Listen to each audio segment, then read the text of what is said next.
Welcome to the Regen Doc podcast, powered by dynamicathlete.com. I'm your host, Dr. Aneesh Garg. I'm Yale trained, Andrews trained, and a two-sport U.S. national team doctor here to help you make sense of regenerative medicine. Arthritis at 45. Here's what that actually means. You just got told you have arthritis and you're 45, not 75, 45. And the first thing that goes through your mind is, my active life is over. I'm here to tell you it's not even close. But what you need to understand is what arthritis actually is, what it isn't, and why the way most people manage it makes it worse. Let's get into it. I'm 45 and I was just told I have arthritis. Does that mean I'm headed for a joint replacement? No. Full stop, no. Look, arthritis is a spectrum, like a rainbow, right? Where you're looking at one side versus the other. Early arthritis tends to be manageable, and the trajectory is changeable. We call it the arthritis train, right? Like, how fast is this going? Or can you slow it down? Or can you put the train in reverse sometimes? I think getting told you have arthritis at that age without being told what can be done about it is a failure in communication. That's a scary thing to put on someone, because all they know is arthritis is for older people or whatever goes through their mind is terribly different than what's in reality. I mean, you look at what people are searching for, where arthritis without surgery, arthritis at an early age, and with more and more people getting injured, it accelerates earlier arthritis. Like, right? So it's pretty well known that you tear your ACL, it speeds up your arthritis clock. Why? Because there's a little bit of instability in there, and then we can get into that in a separate pod, but that's where the gap is here. And I think it's between diagnosis and joint replacement. There are years of interventions and options that nobody discusses. So I think that's the gap. When just that question alone, hey, I'm 45. I was just told that I have arthritis. Does that mean I'm heading for a joint replacement? To me, I think that's a pretty scary thought. And if we can talk about what they can do, it would alleviate a lot of their hesitancy and worry. Should I stop running and working out to protect my joints? No. Full stop. I mean, I think this is activity here is protective for the joints. Ironically, inactivity accelerates some of this degeneration. So the worst thing you can do is stop moving. We tell people all the time, go for walks. If you actually look at people that are runners versus people that have a sedentary lifestyle, this is where people get things wrong, where it's actually the runners that are more protective. A lot of this has to do with even weight that people carry, because imagine you carrying extra weight, and for every pound above the knee that you're carrying, it's like 4 pounds of force on your knee. Carrying an extra 10 pounds of weight, whatever, that's 40 pounds on your knees. 20 pounds overweight or 20 pounds where more than what you should be, 80 pounds of force. So you can imagine. So I think that's where that can play a big role. Part of this also is that for cartilage to stay healthy, and it doesn't have a good blood supply, part of that nourishment is from that movement, right? Creating good healing environment, being able to do that. So it's not about stopping or going. It's about how do we modify our movements. and do this in an intelligent way while treating the injured tissue. And really what it is that bone and the cartilage and that space, that cushioning, that's being affected. So once you have an understanding of what it is, then the next step is, okay, well, what do we do about it? And I think that's the part where if you're going through this and you're saying, boy, he's talking about me, I would tell you, go to dynamicathlete.com, read about arthritis and what can be done about it and what your options are between your diagnosis and joint replacement, and say no to steroid injections. Make sure you say that. But really just get yourself informed and make sure that you have good information of what options you have, because when you can stave off surgery in some cases, that's a pretty good light at the end of the tunnel here when you get diagnosed with arthritis early. So what can I actually do about early arthritis to slow it down and reverse it? Well, you can look at it from a regenerative medicine standpoint. So if you look at the old paradigm of how arthritis has been treated in the past, go to physical therapy, we'll do a steroid injection, and when those don't work anymore, we'll replace your knee. To me, that's unacceptable. That is an old, archaic way of taking care, quotes, air quotes, taking care of. And I don't think that's what people should accept. I'm not saying that knee replacement should never be done. That's not what I'm saying at all. I think there's a time and a place for it.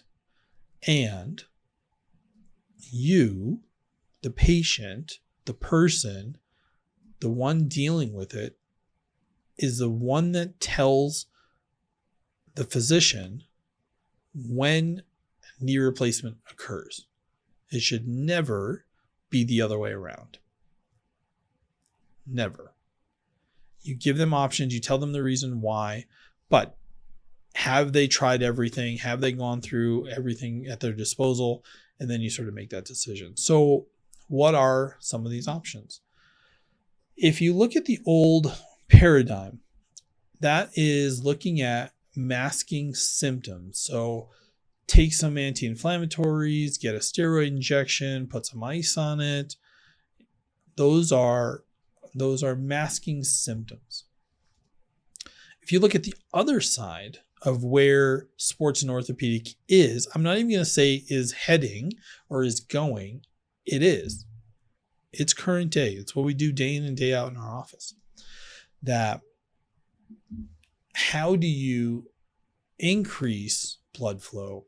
How do you try to tackle the diagnosis and being able to talk about a way forward rather than just masking symptoms? So you look at EMTT, you look at focused shockwave. Here, I would tell you radial pressure waves. Please don't do that on the bone. That's going to hurt.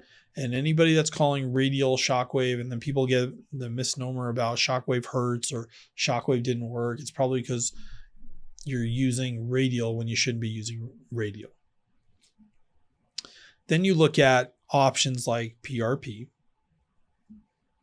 hyaluronic acid, stem cells, either from the bone marrow or adipose, and how they can make a big difference. And so that's, to me, where you look at this progression in terms of, well, can I manage this with EMTT and focused shockwave? Or would I benefit from those and hyaluronic acid and PRP?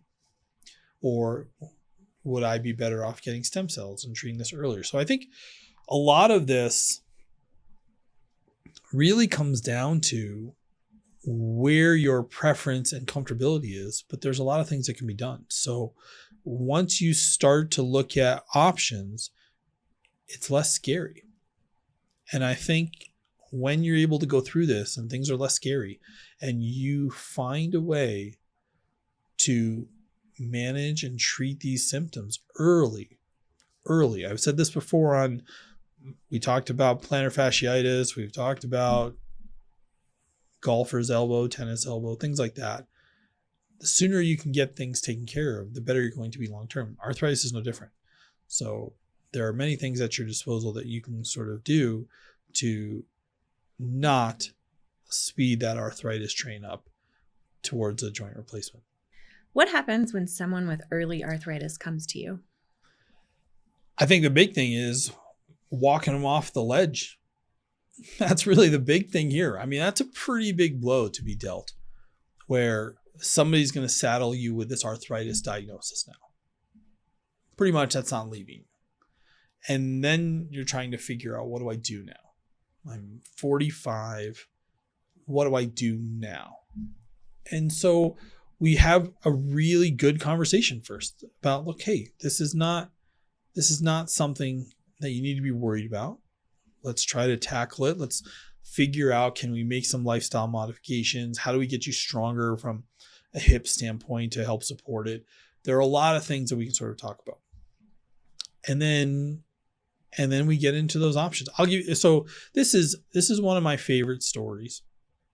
All of my stories are one of my favorite stories because it's super easy to pick up where you've left off with some of these patients. And I remember very early in our career at Dynamic Athlete, where we had a woman who was set for surgery, a knee replacement, the following week.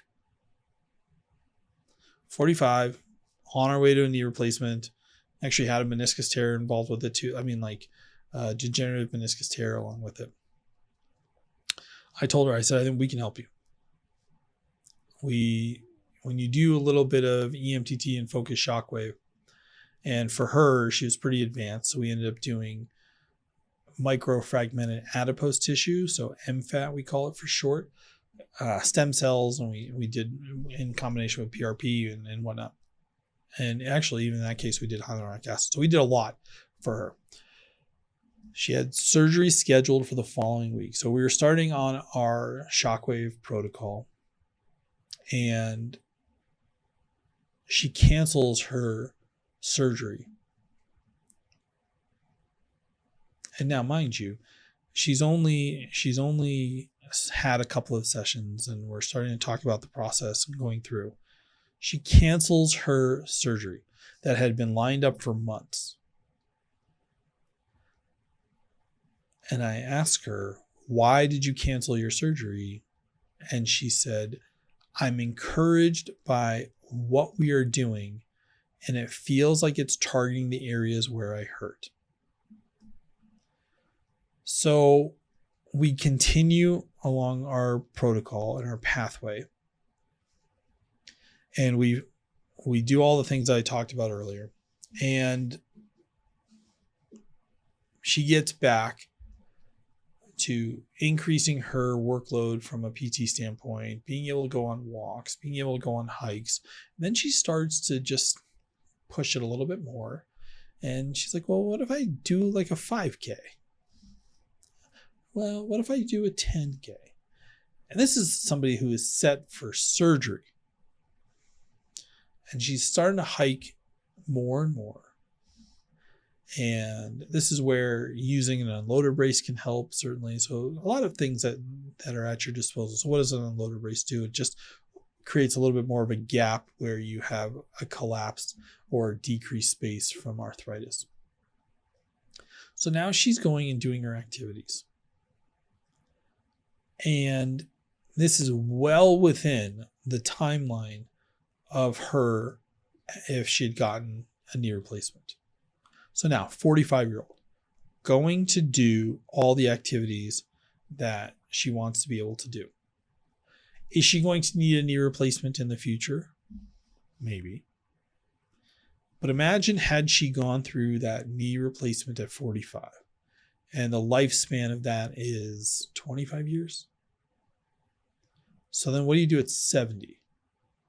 You got to go get that taken out and then have another one put in. Or maybe you don't need one at all.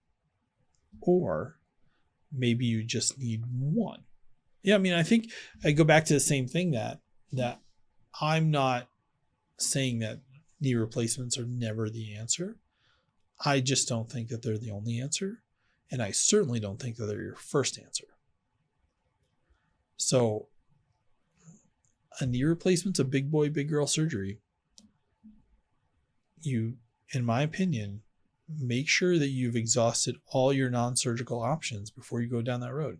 You can't come back from a knee surgery. Once you have it, it's not like, no, I didn't want to do it. I would like a do-over. Can you take it out and let me just go back? That's not how that works. Once you go down that road, you're going down that road. You know, it's like going when you return your car and they have those spikes. You can't go back, right? Once you're in the return, you can't go back. So imagine it's just like that. Like a rental car. Like a rental car. Yeah, right. And so you can't go back. That's really the big thing in terms of nobody told her that she can continue to do what she wanted to do. And there's a pathway forward. They were like, no, you have to go get surgery and get it replaced and then deal with that recovery. And I think they just told her to stop. And I think that's unacceptable. I think that's lazy. I think, and it's not to disparage anybody that's doing that. I think it's a system problem, right? I think that's all that's there. If it's, if it's not covered by insurance, it doesn't exist. And this is why we're here, so you guys can be educated on this stuff. It's more about what's in the best interest of the person in front of you and how do you make a difference and impact in their lives, right? So I think that's really one of my favorite stories, and we see that all the time for people that feel like they're ticketed towards a joint replacement, and then they come back and they go, I'm doing all the things I want to do. I feel great. I'm so glad that I didn't get surgery. What should I do the day I get an arthritis diagnosis? Don't panic. Don't stop moving. And don't accept, well, we'll just manage it, or you need a knee replacement, or this is what's going on. So, I mean, I think that's the big thing. Just take the diagnosis and say, okay, let me see what my other options are. And I think really this is a spot, like in most situations, go see a regenerative medicine specialist, not somebody who just kind of does it. That's like, oh, by the way, we also do some musculoskeletal regenerative medicine. Go see somebody that does this day in and day out, all day, every day. Get an opinion from somebody who sees the whole picture, not just the end stage, not just worst case scenario. The earlier that you start with regenerative medicine, the more joint function you preserve. So this is time sensitive. And I think that's the biggest thing. So now our listeners are going to be more educated, right? They're going to know that at 45, if you get arthritis, that's not a death sentence for your life from an activity standpoint. That doesn't mean you have to stop it. It's a spectrum, right? It's what part of this are we doing or are we on? And so your trajectory on this spectrum is variable and can be changeable with early intervention. I think the worst part that you could do is actually just ignore it and say, well, it's not really bothering me that bad. I'll just deal with it. And then you're dealing with it and you're like, well, now it's worse. And now what do I do? Right? And I think this is the big thing. Stay active, continue to move. This is going to help your knee joints. Certainly maintain a healthy weight, because again, we talked about every pound above the knee acts like 4 pounds of force down on the knee. So you can do the math. And so as those pounds add up, so does the force on your knees. And I think also taking care of this early can save you and buy back decades even, right? The example I gave you, she was ticketed for surgery that following week, and she just now bought back tons and tons of time. So I think waiting till you're bone on bone means that you've missed that opportunity. There are some things that you can do even with bone on bone. So I don't want you to feel like, oh, I have bone on bone, there's nothing can be done. Nope. Same thing applies to you. It's just, again, we've waited a little bit longer than had we started earlier and maybe been able to make a bigger impact. So that's what I think about when I talk about arthritis, especially at a young age. I would encourage you to go to dynamicathlete.com, read about what your options are, find out what you can do between getting your diagnosis and a joint replacement, and fear not. Don't panic, don't stop moving, and don't accept that answer as the end all be all. There are plenty of other things for you, and that's why we're here. Hope this helps. We'll see you next time.